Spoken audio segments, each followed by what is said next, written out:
Welcome back, my beautiful thinking people. Welcome to Advocation X and your host, Clyde Phillips. Now listen, I have some news for you. Very incredible news about Canada. Yeah, Canada. Those of you who are Canadian watching this, wow, you'll know immediately when I start to describe what's going on. Those of you who are brothers and sisters south of the border, very quickly you will understand what I'm talking about. And those from anywhere else in the world, you'll have a little bit of an idea when you're done this video, and then you can do a bunch more research. I have videos on this as it's developed, and I'm going to capsulize very quickly. But before I do, hit the like button, subscribe, become a member. It's free to subscribe. It's free to like. I need your support. We have a growing number of subscribers. It's slowly growing. We have a huge number of watchers, and we need to get them liking and subscribing.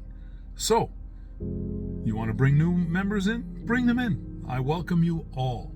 Whether you love what I put out there or you hate it, I want you all watching, and I want to hear your opinions. The comment section is yours, and I will do my best to answer all comments.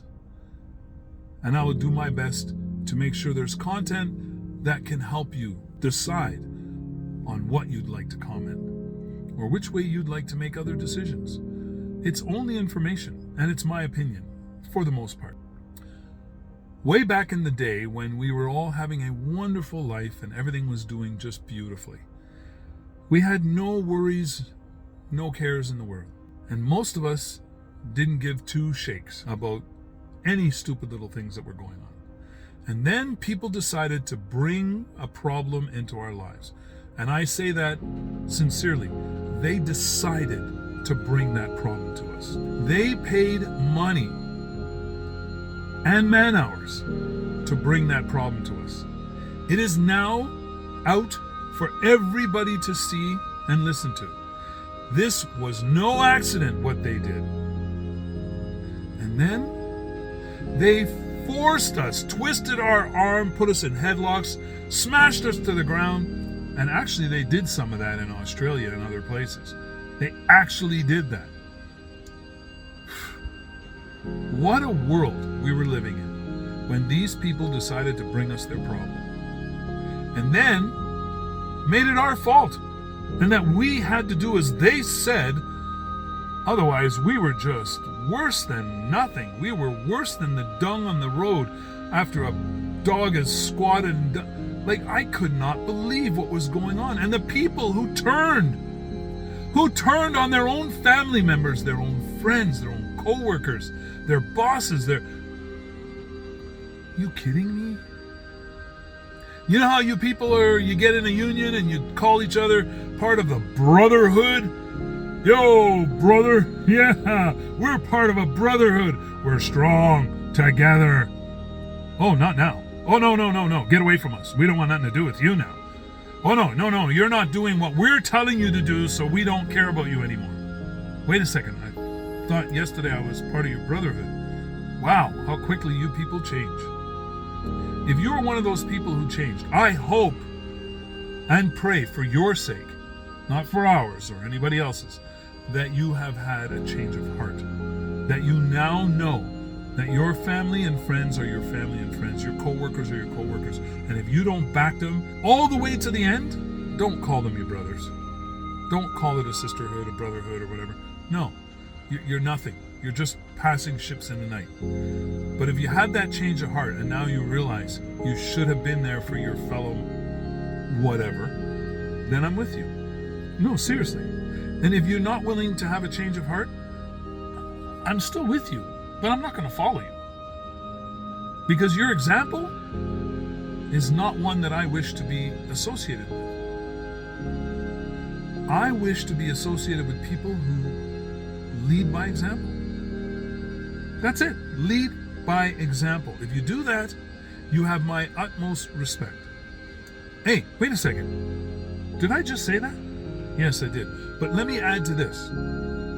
If you are a true follower, and you'll know that somewhere down deep inside you, right? Or somebody may have pointed it out to you before, that you are a true follower, then I have no bones with you. I understand that you don't have the capacity to be other than a follower. And if you're a good follower, then I respect your ability to be a good follower. I don't diminish you in any way, shape, or form. Do you know this world cannot have leaders without followers? Do you know that in this world, you cannot have givers without takers? In this world, you can't have heroes without villains? I mean it, you can't. If everybody was good, what would good mean? If everybody was bad, what would bad mean? It would just be normal. In order for us to be good people, to be bad people, to be loving people or hateful people, there has to be something to measure that by. So, listen, let me get off a rant. What I need to talk to you about is this. You turned your back on your fellow human being, or you didn't. You had backs turned on you, or you didn't. Whatever it was, it came from a source. And that source, in my opinion, is the evil source. The one to measure yourself against when you're trying to be good and decent. The evil source said, do this or else. Some would call that blackmail, coercion, threatening, hateful. Others would call that just what I want to see. I love it when you're being forced to do what you don't like, even when it doesn't even conform to necessity or benefits or anything. And oh, by the way, probably about 30% of the info is out. That means there's still a whole lot of garbage to come out that you can research tomorrow and find out whether what I'm saying is true or not. So after that forceful hand, many people said, something fishy here. And they totally rebelled and refused. They lined up and they protested and they did their best to bring attention to what they thought was just a normal thing for people to realize. You need to have discussions. You can't just twist people's arms and say, do as I tell you. So now we have a situation. You have arm twisters, you have people protesting, and then you have a state of emergency. Does that sound like any place you know of? Yeah. A little heavy-handed, military, RCMP, OPP, local police, manhandling people, physically abusing them, calling them terrorists, racists and misogynists and all kinds of things, which, hey, some of them might be. But I could say, from what I knew, very few could have been. And none were unequivocally that I could see or run into. So where the labels came from, I don't know. But if you signed on to those labels, please in the comments tell me that you were wrong and that now you realize and that now you feel sorry and you've apologized to family members, you've apologized to friends, you've apologized to co-workers for being on the wrong side of history. Listen, we all make decisions that aren't the best in the world. None of us are perfect. The most perfect thing you can do is to admit when you've been wrong and try to be less wrong next time. Try to be less wrong. Don't stick your head in the sand and go, okay, that's the past. Don't bring up the past. It has no bearing on the future. Yes, it does. If you don't admit your past, if you don't admit your wrongs, you're prone to repeat them. That's not me talking. That's history talking. It's always proven itself out that if you do not admit your wrongs and do the best to be less wrong next time, it'll repeat itself. So, we have a ruling from the Canadian Federal Court that says, hey, Mr. T, yeah, you think you're Mr. T, well, you were wrong. What you did was totally wrong. You had no legal mandate to be able to do what you did. And those people you've harmed, I'm sorry, Mr. T. There is a huge chance you will never be forgiven. Not by the people you have harmed, arbitrarily. Not for the people you've maligned. The people you have slandered, defamed for no reason. The people whose bank accounts you froze for no reason. Now, let's just say Mr. T was misinformed by his RCMP unit, and that the people who were in charge of giving him his daily briefings lied to him. It's still his fault. They're his detail. And if you can't trust your own detail, then you need to choose a different detail. That's all there is to it. And if you're not smart enough to know that they're untrustworthy, then you're not the right leader.